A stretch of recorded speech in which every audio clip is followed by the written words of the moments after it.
What's good? What's good, man? Once again, it's one and only OG Hollywood coming at you with another edition of the one and only Ferguson Chronicles, man, where we keep it 110 all the way across the board, where nothing is ever scripted, right? Today, I have in studio an individual by the name of Youngster. He's going to tell his story and the time he spent in the Texas Department of Criminal Justice, man. But before I get started, man, y'all remember to hit that like button, that subscribe button, man, and go to www.oghollywoodspeaks.com and get your Savage Drive gear, man. Let's tap in with Youngster, please. What's good, Youngster? What's up, Hollywood? I'm good, man. Oh, like I said, I just brought you in to tell your spiel, man, your time spent in the Texas Department of Criminal Justice, right? And go ahead and give them a little overview of who you are, what led to the prison, and what age you was when you went to prison. Well, man, you know, everybody knew me by many names. And you know, I went by 9-7, Youngster, Lazy Low, Bougie. But my name, man, is Francis Carter. You know, what led me to prison, man, when I was 20 years old was I had committed some robberies and kidnapped, you know, and I ended up getting 50 years, you know, and I ended up doing 27 of it. 24 on Ferguson, you know. You know, I hit Ferguson in 1996, man, and it was rough, you know, coming in gang banging and stuff like that, man. You know, I had to go through it, you know what I'm saying? So that's mostly, you know, how I ended up in TDC. You know, it was hard, man. So let me ask this, man. So where are you originally from? I'm really from Glendale Park. I've lived in Lancaster. I grew up over there, born and raised. You know, living with my grandmom. You know, I used to live with my mom, but you know, I ended up moving with my grandmama and was really raised over there. That's where I was from, Glendale Park. So at what age did you start getting in trouble? Oh man, you know, I always been a little riffraff, man, in school. You know, growing up with my mom, man, I didn't really have a lot of clothes and stuff. So, man, I say really I started becoming a riffraff in like 87. But when I went to jail in 1991 for a pistol case, and then went in 93 for a dope case. And then this case here, I went in 94. So mine started when I was like 13, man, you know, and I didn't grow up like that, but you know how it is. You start hanging outside, you start doing what they do. So at the age of 13, let me ask this, man. So how many times did you visit juvenile hall? Well, man, you know what? It's crazy. I ran so fast from the cops, man. I ain't never been to juvenile. I went straight to what we call the big house. My first time, and I wasn't scared of the cops. I was scared of my grandmama. That's why I got away, you know, but I never been inside a juvenile. So let me ask you this, man. So never been to the juvenile hall facility, right? First time you went straight to the Texas Department of Criminal Justice, right? I went straight to the county. So let me ask this, man. So what was it like for you during your time in the county jail? Well, man, you know, my first time, I went in 91 for a little pistol case, man. I was scared as all outdoors. You know, never going to juvenile, never knowing what a jail experience was like. You know, man, I was terrified, you know, from all the stories that one of my homeboys, he was an OG in our hood, always told us these stories. So, you know, I was kind of terrified. Now, I knew how to fight, but, you know, that was different. So, but when I went in there, man, I was terrified, man. I watched everybody, you know, that old saying, don't drop the soap and stuff, all that stuff was stuck in my mentality. So, I was pretty scared, but I was very cautious. So, if you can remember, man, let's talk about some of the things that you saw in the county jail when you was in there, or some of the physical altercations that you got into it in the county jail, if you can remember. Man, my first fight was when the one I caught in a case I had in 91, little old pistol case, man. When I first went in there, man, you know, and everybody laughed because when I went to Deca Daycare Center, you know, and this dude tried to play me, you know, telling me to leave him my money because I'm finna go back out. You know, I'm thinking like, man, you gotta be crazy. He like, well, if you don't leave me your money, then I'm just gonna take it. So my first reaction was, you know, I'm finna fire off on you talking about taking my stuff. So, you know, I wasn't number 17 years old at that time. So, man, I me and him started fighting, you know, and then the guards came, you know, they moved both of us. I had to go to lockup. But I ain't stay in jail but like 3 days. But then I caught a dope case in 93. And I was in there. Man, I seen, man, you know, we were jumping people. I seen a dude hit a dude with the shitter brush. Man, I seen all that, you know, seen dude bust his head wide open. Man, I was really terrified then. I was like, man, you know, in the streets, we gonna pack a pistol. Man, they using shitter brushes, homemade shanks. I had to make me one with the razor blade and toothpaste. You know what I'm saying? They were throwing that man, this the funniest thing to me though. When I seen a dude make the shaving cream with the snicker and the hot cocoa and stuff, and he threw it on this dude, man. I seen it run down and peeling his skin, man. Right there. I was like, oh man, I'm gonna have to kill somebody. They're gonna kill me in this place. So during your time of seeing all that, right? And what was it like being as far as a gang member? Oh man, you say this the funny thing. In 93, when I caught the dope case, so I went to Old County, 4L3. So on 4L3, you had two floors. So I was up on the top floor. So when you come through the door, you know, you got soon you go through, you got the long table on the side and the cells right here. So when I went in, you know, they already knew, man, do the crib. So the Bloods came to me. And the Blood dude, you know, he disrespected me, called me a crab. So right off the rip, you know, I fired off on him. So the Crip dude was like, all right, homie, chill. Like they're like, nah, man, this dude called me out there. But they were just trying to test me to see where I was at, you know. So right after that, you know, it was all cool, you know, unless you, when it was my time to do it, you know, I did it to a Blood dude, and you know, I disrespected him, and he was scared. So his homeboy beat him up. So man, it was kind of it was wild. So when it came time for the sentencing phase and they told you was going to Texas Department of Criminal Justice, what was your thought process? Oh man, you know, the first thing I did, man, was when I stood in front of the judge, man, they told me 50 years. You know, I got, you know, to you 50 years, man. It's like, wow, that's, you know, 2 years in prison when you leave the streets. That seemed like a long time. But they told me I got to do 25 years, and they said 50. I'm thinking I got to do 50 years. My first thing was I looked at my mom, I looked at my grand and them, and I looked at the bailiff to see what kind of gun he had. And then I looked at the door. So in my mind, I was thinking like, well, I'm on the 5th floor. I wonder, can I make it all the way down there and he don't hit me with that 357? So my thing, well, I was thinking about running. But then I looked at my grandma again. I was like, nah, I can't let these laws kill me in front of her.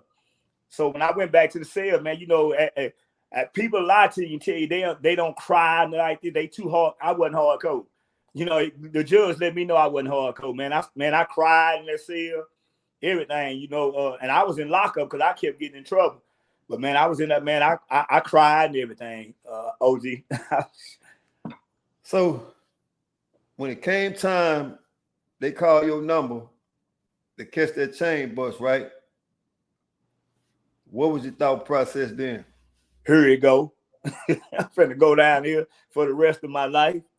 You know, man, I was terrified. Like I say, you hear things about the prison, you know, from homeboys that go to prison, you know, where they talk about people getting raped and the killing and stuff like that. Then they start telling you about, because I had a homeboy, man, he glorified prison like, you go down there, you're gonna learn to fight better, you're gonna get game for the girls and stuff like this, you're gonna read and all this.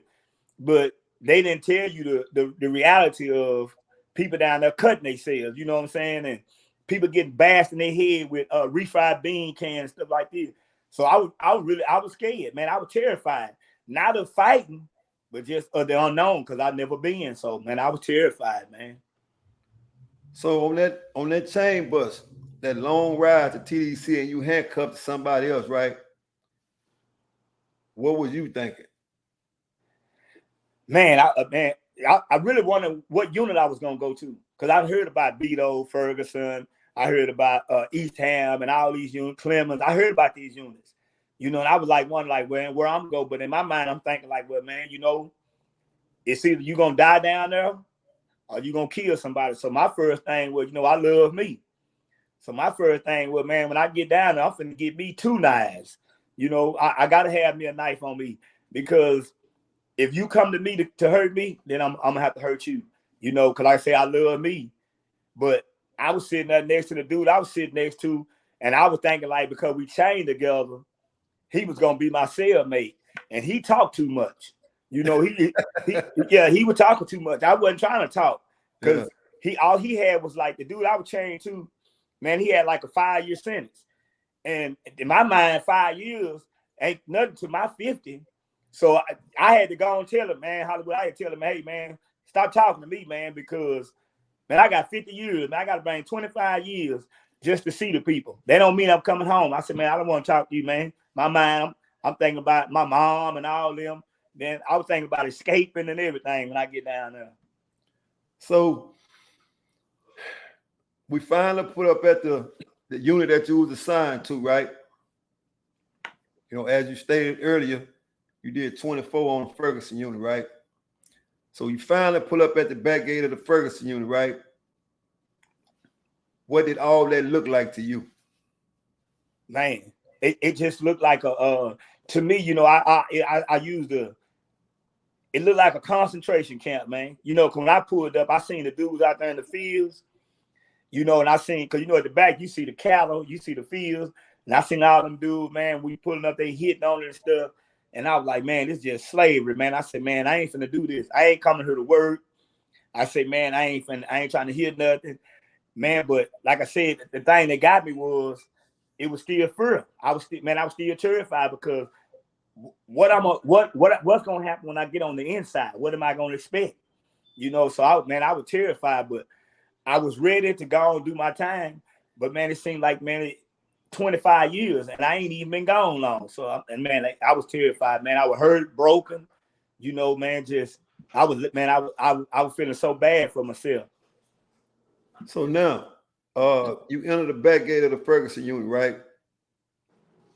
What was it like when you entered the back gate? What was the activity of all the other inmates? And when you seen all that, what was on your mind? Man, it was just a bunch of noise. You know how like everybody was crunk. It was just the B&H game. You heard all that, the booty game. You heard all that. Then you start hearing like you got some new cats coming on. So like you come through Ferguson through the back door, you go into classification first.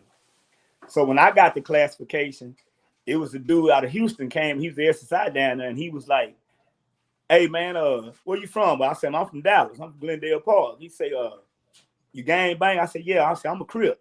He said, oh, you got some homeboys down there. I said, I ain't got no homeboys down there. My homeboys out there in the streets. I don't got no homeboys. I don't know nobody here. So the first thing you do is when you're gonna stay down that dang all day. So when I left classification, probably like 1-2 o'clock, and got to we went to B block, which was like G block, regular population, general population. I got B block. You got to go in there and put your stuff in the cell and come out. So I went in, put my stuff in the cell. The dude tell me, hey, man, you got a homeboy over here, man. Where you from? I said, from Oak Cliff. He said, man, you got a homeboy over here, man. You from Oak Cliff? I said, I ain't got no homeboys over here. I said, I don't know him. So then this dude came out, man, and he, man, literally tried to talk me into the car. He's a dude I knew from school, but we didn't fool with him like that at school. Tried to talk me into the car. I say, pay protection. I said, man, my brother killed me if I ain't fought. I say, so now I said, man, I ain't gonna go down like that. I said, I'm a Crip, homie. So I had to go to the gym. So when I got to the gym, man, I had to fight 4 cats back to back. And we had an officer over there named Slough. Man, Slough loved the Cowboys. So Slough asked me where I'm from. I told him, man, I'm from D-Town. He said, oh, yeah, you from the Big D. Oh, I know you gonna fight. Man, I fought 4 times, but the third person I fight in Hollywood, Man, I was tired as all I do. Man, I'm over there, man, feel like my lung was finna bust.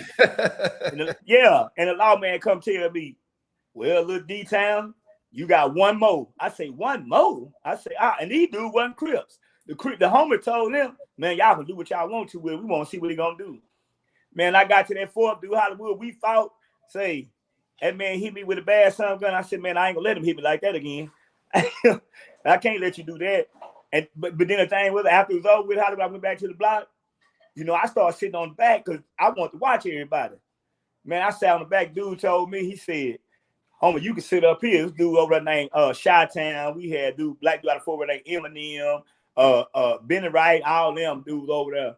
Man, the man told me, man, the HO sit at the back here, man. You don't have to sit back here. I said, nah, I'm cool. I'm just watching everything. So, let me ask this, man. So, during your time on the Ferguson Unit, right? And, you know, we all have jobs over there. Some of us get the luxury of working in the kitchen. Some of us get the luxury of working in the field. Let's talk about that first job you had. Man, you know, my first job was the fields. You know, I had, man, turning out, man, early in the morning. And when I moved on B block, I had a Mexican dude, man. That's the one who gave me the game on prison. He told me, buy my hygiene, buy my T-shirts, and buy all that. He gave me the game. It was a Mexican out of San Antonio, man, named Cortez. He taught me how to do my time, how to clean up, make my bunk, and all this. But, man, when they call you out for that fields, you know, man, I heard a dude holler. I'm like, man, what's going on? He done put his hand in the door so you can hurt his hand. He won't go to the field. So I go out there, Hollywood. We had to run. We literally run. I said, oh, man, we like slaves. So we ran out the back door, ran down the hill to go hit on it. So, man, I ain't never hit on it like that. Man, I come back, my fingers were locked around the agate. I had blisters. Dude told me I owed him a paint because I was in the swing. And I say, man, I ain't finna pay you for cutting no white folk grass. I said, man, you got to be crazy. I said, we can fight about it like that. But my mind frame was I was going to stick him because he trying to tell me I got to pay you for cutting these white folk grass. But, man, it was just, it became a reality check to me that, man, I'm in TDC and I ain't going home. You know, so that became a reality to me. But that was my first job in TDC. And then my partner gave me the game. I ended up taking a trade so I can get out the field because cotton season was coming. So I took a trade and got a job with SSI after I finished my trade. And that was a heck of an experience. You know what I'm saying? So, well, let me ask you, man, during your time at SSI, right? And you don't have to go into full detail, man, but this is for the viewers, man, because, you know, I want them to be able to understand where you're coming from as far as being an SSI and some of the chances you take as an SSI, but also some of the privileges that you get of being an SSI, right? So what were some of the chances that you took and what were some of the privileges that you got being an SSI? Well, me being an SSI, I felt like that, man, everybody shouldn't have been an SSI because, like I tell people, man, that wasn't my pool table, but I still played on it. You know, man, I was moving kites for these Mexicans. Didn't know that they were putting hits out and they were using me, and I could have got popped. But, man, they was offering you cash money. You know, man, we're going to give you $50, man. Take this kite. We're going to give you $100. Take this. You know, so you oh, man, okay. You know, I don't know and understand the game yet because I just got in prison. I was green. So I was taking these kites and passing around. People getting stabbed, and here I am. I'm going to pass the kite off. But, you know, you got to, it was privileges, but I was taking a chance of going to closed custody, you know, getting stabbed and killed, you know.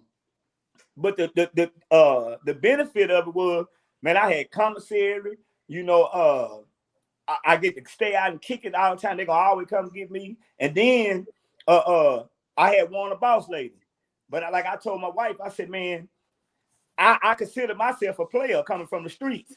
But going to prison, being a player is wholly different from being in the streets. You got to know, you got to watch all the haters because they get to see you every day, all day. You know, ain't no sneaking and hiding. But I lost her because my pride wouldn't let me go ask one of my homeboys, man, how do I keep a woman in here? You know, so like I said, I was just on the wrong pool table. But it was benefits and it was also cons to being an SSI, man. And I would taking some real penitentiary chances of getting killed. because I'm passing kites out. So let me ask you this, man. So what I want to ask is this, man, on that Ferguson unit, man, what was one of your worst experiences? Oh man. Are you saying so far as with me? Yeah. Well, one man, we almost had a riot, right? you like I said, you got dudes come over there, man. I hear people talking about the keys to Ferguson. And the reason why that would never be relevant because not no one dude can do it. Because you got different gangs and stuff. And if I'm an OG from this set, I'm not gonna let you tell me what I can do because I put in my work. So a lot of them young dudes, they looked up to me, so we finna have a riot on L Block with the Mandingo Warriors. All because two Crip dudes on another block jacked this one dude for some money. So we finna get it done got real. I'm sitting at the chess table playing chess with Silk, man, my boy Courtney Hooper, man. I'm sitting at the table, me and him playing chess. And this dude, well, I think his name was Carlisle or something, but Turtle and all them, they run up in the Dayroom, and if anybody know anything about the Mandingo Warrior, they creed is shield and sword. You know what I'm saying? They gonna have a shame. But I'm sitting around here with some dudes. I don't know what they gonna do. Blue Jay on another block, Crook on another block, Papa ain't over there, so I'm technically like, it's me. And my boy Peanut, man, shout out to Anthony Price. It's just me and him that I know for a fact he gonna jump out there. So I had to go wake him up. So I'm sitting next to one homie. He's sitting on the table, and he like, big homie, what we gonna do? I said, what you mean, what we gonna do? I said, nigga, I'm finna bust this window, and you better get it how you live, nigga, because they gonna stab. You won't see it got the helmet, man. But I seen in his eyes, he was terrified. So I was like, man, I said, man, I'm finna die all behind another nigga jacking somebody for some money, and he ain't gave me a cigarette to sell or smoke. You know what I'm saying? So I really thought it was over with that day. So let me ask you this, man, because, we can all talk about the Ferguson unit, what happened, what didn't happen. But what I'd like to know is during your incarceration, man, with the 24-year stint on the Ferguson unit, man, what was some of the things that you learned? I learned how to be a hustler. When you don't, a lot of times people depend on they family, and my dad used to look out for me, but what happened when that money get cut off? And I wasn't going, I had grew up mentally, so I started reading books like, I started calling myself a revolutionary and everything. I started reading Soledad Brothers, Blood in My Eye, Geronimo Pratt and all them. And I just had to start making a change, so I said, well, man, my pool table wasn't hustling drugs and all that because I wasn't going to take them chances. So I started 2 for 1, and, I started making handkerchiefs, cards, and stuff like this. But, then I started working out more. But I think the greatest change for me in my mind was, I had just got tired. I got tired of the gang life, the madness, waking up in the middle of the night, listening to another dude holler or another dude snoring, farting. I got tired of hearing all that. They war stories. And I just got tired, man. And this was like in 2012. But, man, I learned, how to be a man. I learned, that to shut my mouth sometimes, because I used to get angry. I had some anger issues. I used to get mad when I saw the officers that didn't like blacks or didn't like inmates. I used to get mad about that, and I had to learn to shut my mouth, and then I had to learn to start picking up books and reading. I wanted to educate myself. I had to start picking up some books and start reading, and I learned to, watch the suckers, because who the marks is, who the suckers is. I don't care how quick they throw up their hands and play like they can fight. You knew who was the weenies and you knew who was real. And I didn't want to jaw jack all day long talking about nothing, that wasn't going to benefit me because I started having that hope that, man, I was going to go home. So let's get back to the gang situation, because I know when I was down there, you was Trey 5-7 all day, right? And you know how that went. Yeah. At what time and point, man, did you say enough is enough? Where you want to actually become somebody versus a gang member? Man, now this is a good one here, man. I always grew up in Church Hollywood, even though I started hanging in the streets out there. Like I tell people, I didn't grow up in the streets. I just went out there and then got caught up. But I always grew up in church, man. And I had went to Islam and everything, man. That just wasn't mine. It wasn't me. It wasn't for me, because I never found my peace. But I went to a Kairos meeting, and I've been trying to go to Cairo, man. I always hear about the food and all this here. So I was trying to go. Man, you gonna cry? No, I'm not gonna cry. That's how hard I thought I was. But I went to this meeting, man, in January of 2012, right? And I went there, man. I heard all these stories and I started looking at this. It was a white dude sitting next to me at this table, man, and a brother named Elmore and Kerry. And man, it just broke me. I went there with people like James Brown, Monster, Justice. He was in there with us and stuff. And man, I was being broken, but after I left, man, I started thinking, man, God started speaking to me, so I wrestled with the decision to leave Islam, leave the gangs and all that. I wrestled with that decision, man, because of battling myself, like, man, what people gonna think about me and all that. But then April, man, God had spoke to me, man, in my dream, and I woke up in the middle of the night crying, and he just asked me, was I tired of what I was going through? And I was just tired of it, man, that every day, we fight and the homies broke and they doing this and they stealing and they put me in jeopardy. And I just got tired, man. So I had talked to Silk and I had talked to DeLeon, about my situation. And DeLeon was like, man, if God telling you to do it, man, you better go and do it. So I had went down to the church April 29th, 2012, man. I got baptized, gave my life to the Lord, man. My whole life changed right after that, man. So, man, looking back on all that time you spent in the Texas Department of Criminal Justice, right?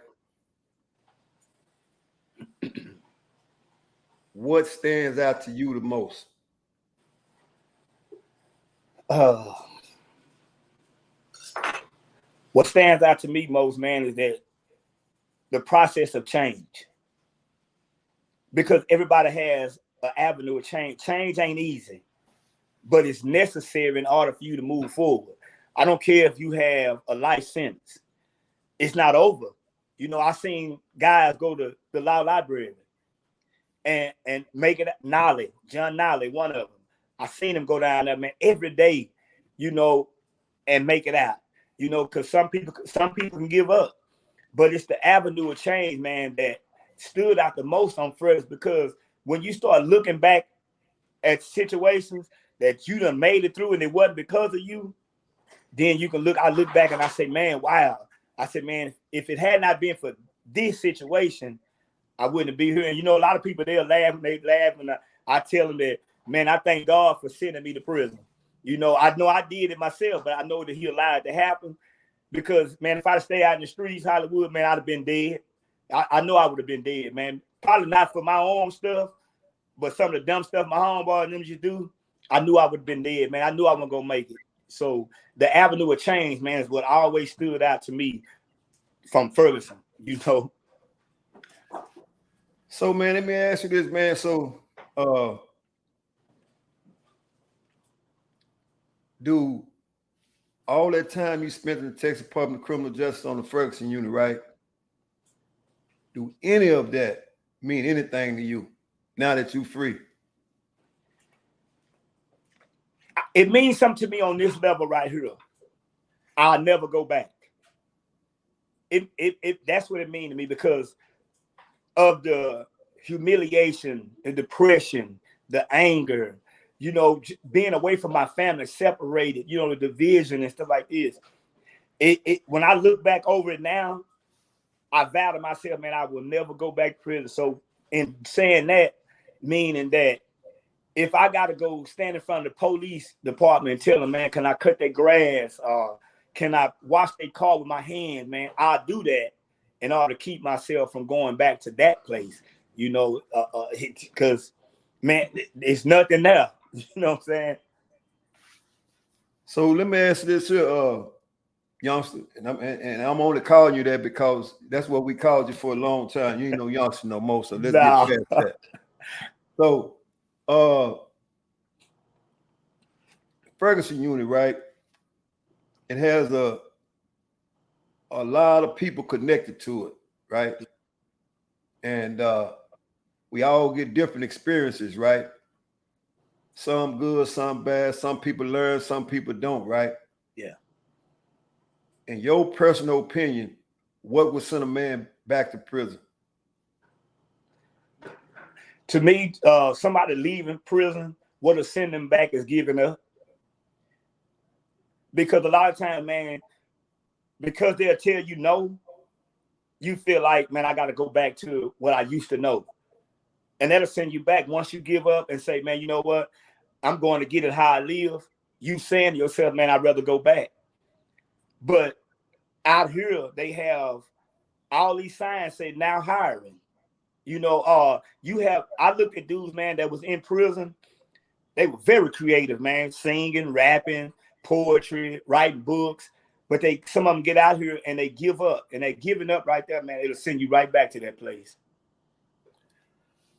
Once again, real life story, real life people, man, with youngsters, man, that served 24 years in the Texas Department of Criminal Justice, man. So let me ask you this. Approximately how long have you been out? Well, let's clear it up. I did 27 years in the Texas Department of Criminal Justice. I mean, 24 years on the Ferguson Unit. Yeah, but man, this August would be 2 years. It'll be 2 years I've been out. So you've been out 24 months, right? Yeah, almost 24 months. And that's not a long time. That's relatively new in the streets, right? Yeah. What are some of the things that you've seen in the street that surprised you the most? When I came home, man, the homeboys that I left still out here doing the same thing they done when I was in there. When I left in '94, they still out here, man, hanging at the neighborhood store, still trying to hustle. But now all of a sudden, one of them, he ended up he living homeless downtown somewhere. The other one was, man, they just still doing the same thing. I look at my neighborhood, man, and I'm going back to my neighborhood, June the 2nd to preach at the same place where I destroyed. I'm just going, and I see all these homeless people, man, and homeboys on drugs, bad, so I get back out in a minute to see the same. I see the dude doing the same exact thing, man. So I want to go back on something that you said, man. You say in order for you to be able to change, you had to be broke. You had to break yourself from a mental standpoint in order for you to move on to the next level, right? Yeah. And I salute you for that, man, because can't too many people do that. And then when other people come along and paint the picture for them, they still stay in denial. But you moved on for that, right? Yeah. And I salute you for that, man. 24 months you've been free, man. And the way I look at that, man, in order for a man to really, really, really to be at peace with himself, you have to double those years that you were locked up. Yeah. It's no way that you can trump being locked up 24 years without doubling that, right? Yeah. And that's a very long time. Sometimes a man don't even live that long. Yeah. And you wasted half your life in prison. But I'm glad you recognized that and made the change in there, and it transformed over to the world, right? Yeah. And you got a positive mindset, man, which is over the top, right? And 27 years is a long time for a man to be incarcerated, man. Yeah. At any time and point, do you feel like yourself that you still think back on all that time and just like a man would go to the army and come home, and sometimes be traumatized by the things that he went through? I still look back on it because, like I say, people talk about being institutionalized mentally. There's some things that, it was good institutionalization. We remember in that we learned how to clean up, so I brought that out here with me. I still get up early in the morning. My wife, she be mad at me because I wake up so early. But I miss so much in my time of being gone, but when I got out here, I made up my mind, that I ain't going back. So like Malcolm X said, by any means necessary. And like I said, man, I clean out toilets, because I know that if I start out cleaning, I probably could start my own business in it. But when I look back over those 27 years, man, Hollywood, I cry sometimes, but I clap my hands because, man, I made it. Some people didn't make it out of it, man. They had 2 years. Some of them came out of there and they out here still struggling because they mentality done changed again. They thought that they missed something. See, and I told people when I got out here, I'm not trying to catch up, with what I did in 94, trying to catch up. I'm just catching in where I'm at, man, and just living my life, man. That's what I'm doing. And that's a shout out to you, man, for recognizing that it's no catching up, it's just catching in. And not only that, man, not worrying about what the next man or the next woman think about you, because you're gonna have people that have different opinions of you anywhere you go in life, man. And that's a big shout out to you, man, for not even getting caught up in the mental part of it, right? Yeah. So let me ask you this, man. If you can say you brought one thing home from a mental aspect that you've used the 24 months you've been out to kind of paint a picture for you so you can make your next move in society, because if we don't have a plan, it's over. Yeah. So paint that picture, not only for me, but for the people that's going to be watching this interview, man, because sometimes they consider us as losers. Yeah. After doing so much time. And a man with an unmade up mind is a man that'll go back to prison, right? Yeah. But so what is the one thing that you feel like that's gonna keep you free? Oh man, it's one word that I can use, man. Humility. Not being ashamed to ask for help. But not asking help by not doing something, but having a determination, to work. I go ask you for a job, but while I'm on that job, I'm gonna be the hardest worker you got. I'm not. You're not gonna hear me whine. You're not gonna hear me crying about nothing, because I used to work 27 years for free, and people at 25 years old then became CEOs of companies. So I know that I got an X on my back, what they say, but that X don't mean that I'm marked out. It just, the X to me just mean that it's a landing spot for people to see, hey man, let's get that dude right there, man. That dude that worked hard, So we used to say this when I used to work out in there. I used to tell my little workout crew, I tell them, man, go hard or go home. And that keeps me pushing, because man, I'm gonna go hard because I don't want to go home. That's a good look, man. So I'm gonna do like this, like I do on any other show, man, before I get ready to close it out, man. But I gotta salute you for doing 27 years, man, and coming home being focused, man, and bringing your story to the Ferguson Chronicle, man, because people need to hear that, And we will be having Dayroom discussion the other night, man. I know you tried to get in the other night, man, just to give your spiel, right? Yeah. But I'll make sure that you get in, the next time we have it, right? Because you more than qualified to be a part of that, man, because you got a story to tell too, man. And people gonna see this and they gonna understand, man, what the Ferguson Chronicle about, man. Yeah. And this is just another testament to what it's about, man. Like I said, nothing here is ever scripted, and it's straight across the board, 110, man. Yeah. What I want you to do, man, for whoever you need to give a shout out to, for anybody that's free or that's still incarcerated, man, go ahead and do that. And leave us with some encouragement. Well, man, I give a shout out, man, to all them boys, man, that we grew up with over on Ferguson. You got T. Lee, you got Banks, you got Silk, you got Joe Black, you got it's a whole bunch of, man, to your name, but I just give a shout out to the whole Ferguson, man, all them boys that came home, man, they out here being successful. P-Shoot, Blue Hand, Kryptonite, Percy, me and him kicked it, he was my fight, he was partner of mine, man, all I would say is Hollywood, man, is that it's not over until we 6 feet under. We still got a chance to grow and grow and grow.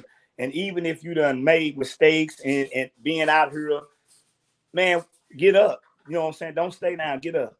Because, man, if I can make it and some of these other dudes made it out here, man, look at them as a success story. Don't look at your home. I can easily look at my homeboys in the hood and be like, man, I'm finna go back to what I used to know. But, man, I look at all y'all, what you got going on, Hollywood, man. I appreciate you for this. P-Shoe, Kryptonite, Big Papa, all them boys that's out here right now, man, Shabazz and all them, Monster, all them boys, man, we talk on the phone, and I don't call them as much as I do, but they check on me, my homeboy Snoop and all them. Man, they out here working, and they ain't trying to hang around you if you ain't working, so I just give a shout out to, man, all the dudes, man, that when I came home, man, these dudes brought me clothes and stuff like this, man. I'm just waiting for the next man from Ferguson to come out here, man, with a mind frame to move forward, man, so we can bless his game. Once again, man, real life people, real life stories. You can only get that here at the Ferguson Chronicles. Nothing ever scripted, man. And the man is always allowed to speak what he feels that's on his mind and in his heart, man. So, man, 24 months, man. I want to give you another 24 months and bring you back to see what the progress is that, the things that you've learned since you've been here, man. I just want to wish peace and blessing up on you, man. Stay free. Because like I said, when I first met you, you was that name, Yeah. And you not that no more. Nah. So it's time to man up and stay man up. Yeah. Because like I said, other people depend on you now. Yeah. Right?